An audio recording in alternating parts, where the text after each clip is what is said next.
just waiting for people to join us and to make sure that the Facebook Live has started properly. So hopefully the numbers will start going up. Yes.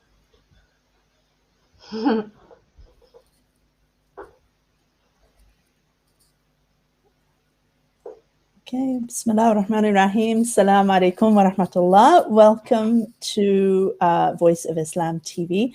My name is Amanda, and this morning I'm going to be speaking to a friend of mine, Sister Arisa, who is coming to us live from Tokyo, mashallah. Assalamu alaikum, Arisa. Arisa, can you hear us? How are you? Jazakallah khair for joining us this morning. How are you? How are you? Okay, good. Alhamdulillah. It's been a long time since I've met with you. I think it was more than a year, alhamdulillah. So it's good to see you. So this morning, we're going to be talking with Arisa about her journey to Islam, a little bit about life as a Muslim in Japan, and also about her journey as a student of knowledge, mashallah. So Arisa-san, before we get into the real serious topics, I'd like to hear about your journey to Islam. What inspired you to learn about Islam, to take the Shahada, to become Muslim? Okay, Bismillah ar-Rahman ar-Rahim. I became a Muslim in 2015 in Japan, alhamdulillah. And 5 years this year since I recited the Shahada. And raised in normal Japanese family. But my family didn't have religion, but they never said to me that God does not exist. Okay. So yes, but in Japan they do not have religion if we ask. But they are still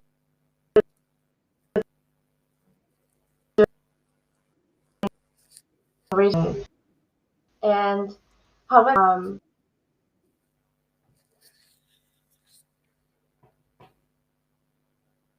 I went to the university in Japan, and in university I majored in Malay language, and Malaysian Malay studies. language. So Okay. naturally, it's not normal in Japan. But I to study Malay and Malaysian studies. Okay. What inspired you to study Malay? However, at the time, I didn't know. Okay, so I was friends from Malaysia. I didn't go to Malaysia. I didn't have any knowledge. Yes, so is there is a lag. Yes, I think we're having a bit of a lag between us. I can hear you fine. Yes.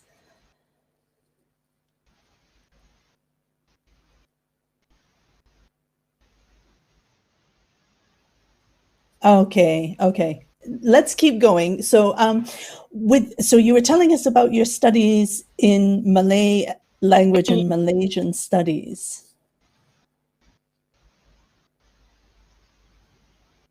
So Malaysian, I have any reasons that I chose Malay, but the only reason I decided to major in is because my mother, she advised me to major in Malay in university. Although she didn't go to Malaysia before, she didn't know anyone from Malaysia. She said Japanese program often going to Malaysia became a prize Okay, winner that's really of interesting. quiz program.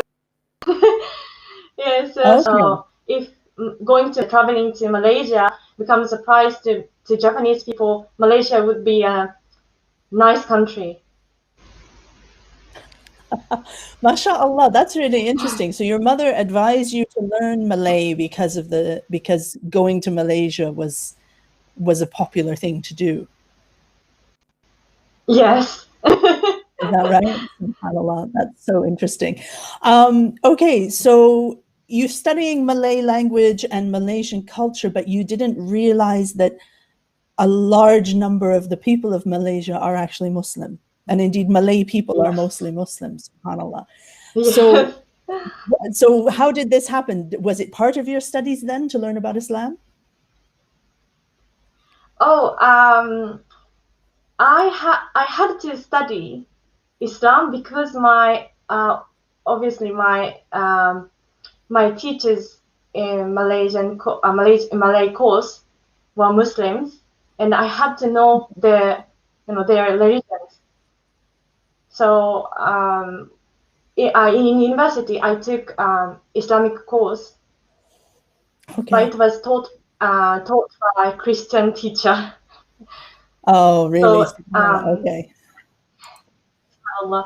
So at the point I studied Islam is maybe 3 years Mhm.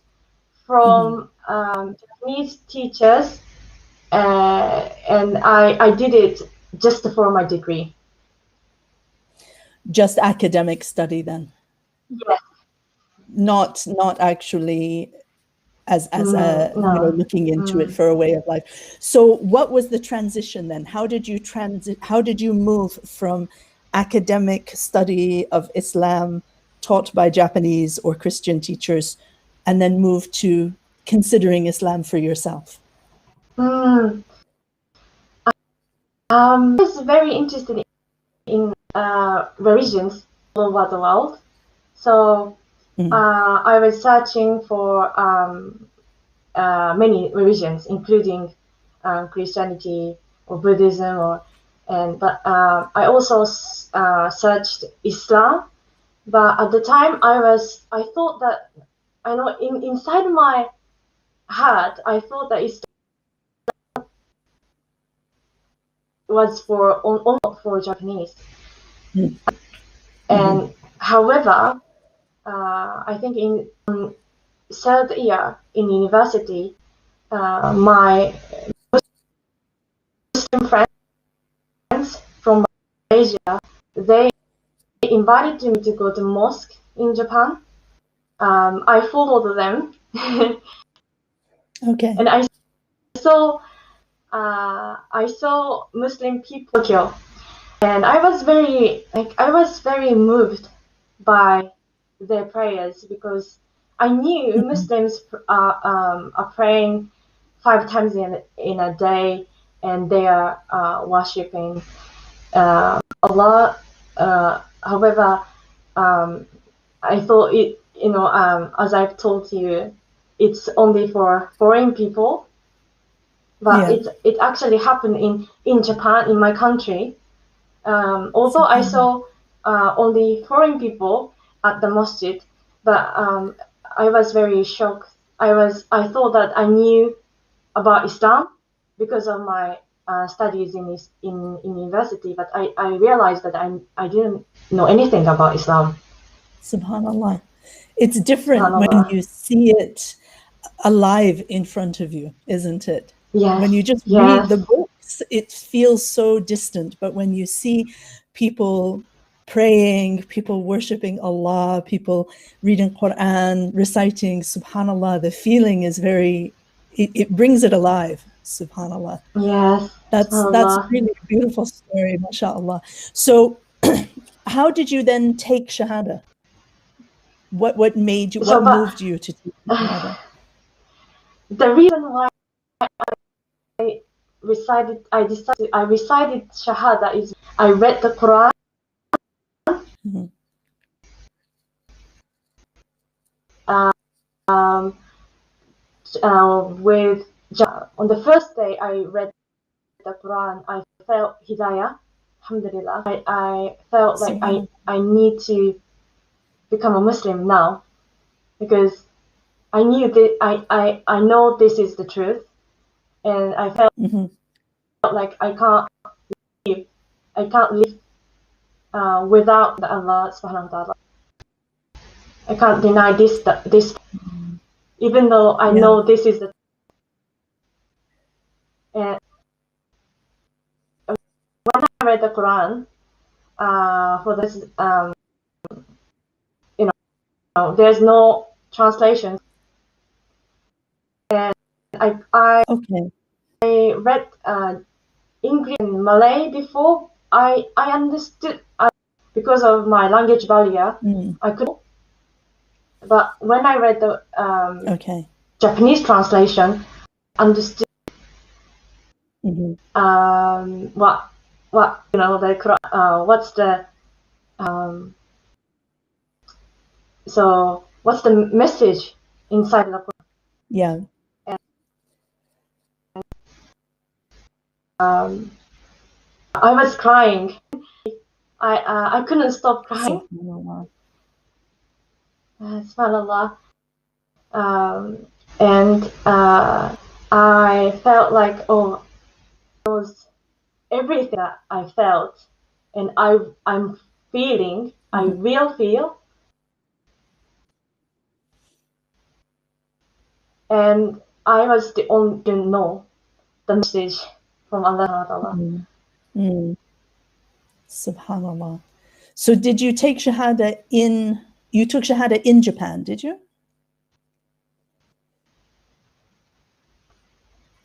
So after okay, so did you do it, how did you do it, in the mosque? Yes, I actually I didn't know Muslim, so I called my Muslim friends. I texted them and I told them I want to become a Muslim, but I don't know how to do it. So Alhamdulillah, many Muslim friends gathered for me, and they discussed me which mosque we should go. So yes, they brought me to go to the mosque. Yes. Okay, so you did it in the mosque then, mashallah. Alhamdulillah. Alhamdulillah, mashallah. That's a beautiful story, Arisa. Tabarakallah.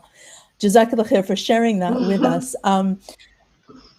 Now, have you had any difficulties since converting to Islam? Many times we talk about people becoming Muslim and how beautiful it is and inspiring it is, but the reality is sometimes quite different. After we've become Muslim, have you had any difficulties since becoming Muslim? Yeah. Yes, I had many challenges, but I'm trying to think that this is not difficulties. I'm thinking that these are challenges from Allah. And yes, I think most of reverts agree with me, maybe. But I think the biggest challenges that I'm having, is my family, because they are supporter for me to understand what is Islam, why I'm a Muslim, why I'm wearing hijab, why I'm praying, why I'm fasting, everything.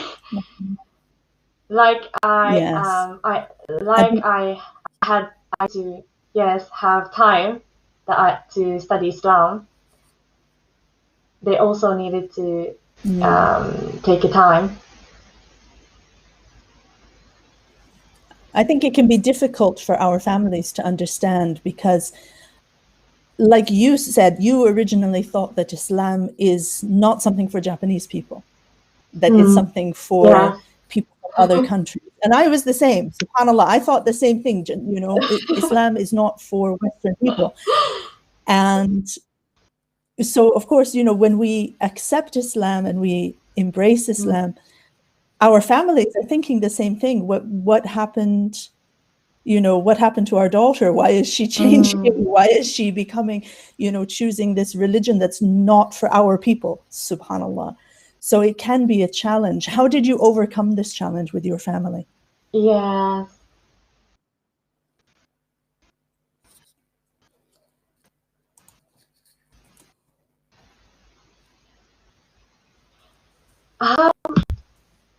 I'm still in this challenge, but I'm trying to show them I'm before I. Mm-hmm.